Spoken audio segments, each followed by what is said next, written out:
Қыс мезгілі өтіп, ағаштар қайта тіріліп, бүршік атып, айнала құлпырып, күн нұры шуақ шашып тұр. Ну орман іші құстардың әніне тербеліп, ешбір қауіп-қатер байқалмайды. Алайда қасқыр секілді жыртқыш аңдар өз жемтіктерін іздестіру үстінде болатын. Әкетай, бүгінгі күн қандай керемет! Менің достарыммен бірге орман ішінде серуендегім келеді, деді кішкентай бұғы. Балам, орман іші қауіпті. Бұл жерде көптеген жыртқыш аңдар бар. Көктем келісімен олардың барлығы тынымсыз қорек іздеу үстінде болады. Оның үстіне сен әлі кішкентайсың. Мен сені жалғыз жібере алмаймын, деді бұғы. Баласының көңілін түскенін байқаған бұғы: қаласаң, бүгін тау шатқалына барайық. Ол жерде түрлі дәмді жеміс-жидектер бар. Әрі сенің достарың мекен етеді. Әкетай, мүмкін басқа бір күні барармыз. Бүгін ол жерге баруға аса зауқым жоқ, деп жауап қайтарды. Баласының мұңайғанын көргісі келмеген әкесі: жарайды, дегенің болсын. Достарыңмен бүгін серуендеп келіңдер.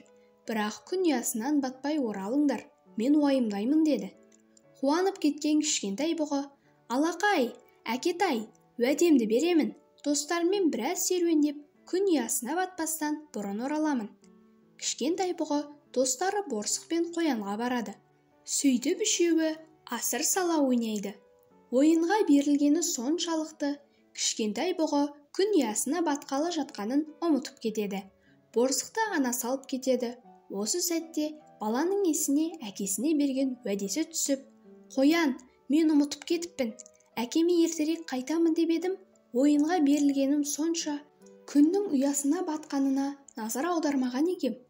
Мұның не? Неге ертерек айтып қоймадың? Біз ескертуші едік. Ендеше тездетіп үйлерімізге қайтайық, деді қоян. Орман іші қара түнекке айнала бастады.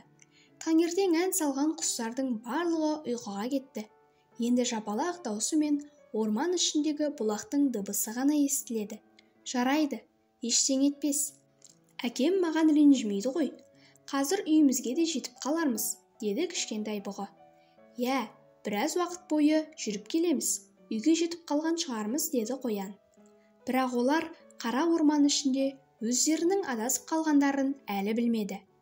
Меніңше біз бір жолмен қайта-қайта келе жатырмыз, деп абыржулы күйге түскен қоян. Жоқ, бекерге уайымдайсың. Қазір мына ағаштардың артында біздің үй, деді еш алаңсыз кішкентай бұғы. Ағаштардан өткен соң үй емес, қасқырдың апаны шығады. Онда екі қасқыр бар екен. Олар кішкентай бұғы мен қоянға бұрылды. Үлкенірек келген қасқыр: бізге бүгін қонақтар келген екен. Оларды әдеттегідей қарсы алайық, деді. Әрине, оларды ренжіткеніміз жарамас. Бірақ біздің апанда дәл қазір алдарына ұсынатын ешбір нәрсе жоқ. Өйткені бүгін жемтік іздеуге шықпадық, деп жағымсыз жымиды екінші қасқыр. Осы сәтте үлкені: мұның не? Кішкентайларды осылай шошытуға бола ма? Бүгіндікке бізге берілген сый осы екеуі болсын, деп жақындай түсті. Қоян мен кішкентай бұғы қаша жөнелді. Асықпа, қайда қашады дейсің? Өздері адасып жүр екен. Бір мезетте қолға түсіреміз, деді екінші қасқыр. Сәлден соң қасқырлар олардың соңына түсті. Жүгіріп келе жатып қоян: менің аяқтарым ауырып кетті. Кішкене бәсең жүгірейік, деді. Болмайды, олар бізді қуып жетеді. Сен оданша менің үстіме тездетіп отыр, деді шошынған кішкентай бұғы. Қоян кішкентай бұғының үстіне міне бастады. Осы мезетте суық әрі қорқынышты ұялататын қасқырлардың ұлыған даусы естілді. Айттым ғой, олар жақын маңда, тездетейік, деді кішкентай бұғы. Артына қарайлап жүгіріп келе жатқан кішкентай бұғы тасқа сүрініп қалды. Тұра бергенінде әкесі мен бұланды көреді. Әкесінің түсі суық болды. Балам, бұл қалай? Менің ескерткеніме қарамастан, сен өзіңе де, қоянға да қауіп төндірдің. Орман үшін түгел кезіп шықтым. Сен үшін уайымдадым, деді. Кешіріңіз, Шәкетай. Мен дей бергенінде артынан: бүгін біз үшін оң әрі сәтті кеш болды, деді үлкен қасқыр. Екеуі жемтік қыламыз десек, тағы екеуі қосылыпты, деді екіншісі. Осы сәтте бұлан мен бұғы қасқырлардың алдына шығып, мүйіздерін тосып, оларға қарсы тұратындарын көрсетеді. Қасқырлар сескенудің орнына шабуылға ұмтылады. Бұлан екінші қасқырға есесін береді де бұғыға көмекке келеді. Екеуі жабылып, үлкен қасқырдың да сазайынын береді.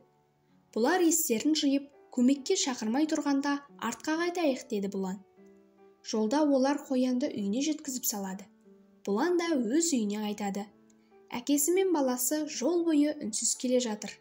Бір кезде әкесінің мойын жағының жараланғанын байқаған баласы: «Әкетай, мені кешіріңізші, менен бір ағаттық кетті. Егер сізді тыңдасам, бұлай болмас еді. Бәріне мен кінәлімін. Күннің батқанын байқамай, ойынға беріліп кетіппін. Бүгін мен өзіммен қатар сізге, Бұлан көкеге және досым қоянға қауіп төндірдім. Ендігі әрі қайталанбайды», деді мұңайып. «Балам, сен маған бәрінен де қымбатсың. Мен саған ашуланғаным ойын ойнағаныңда емес, сенің қауіпке ұшырап қалуыңда еді. Егер мен уақытылы үлгермесем не болар еді? Бүгінгі оқиға қайталанбайды деп үміттенемін», деді де баласымен үйіне оралды.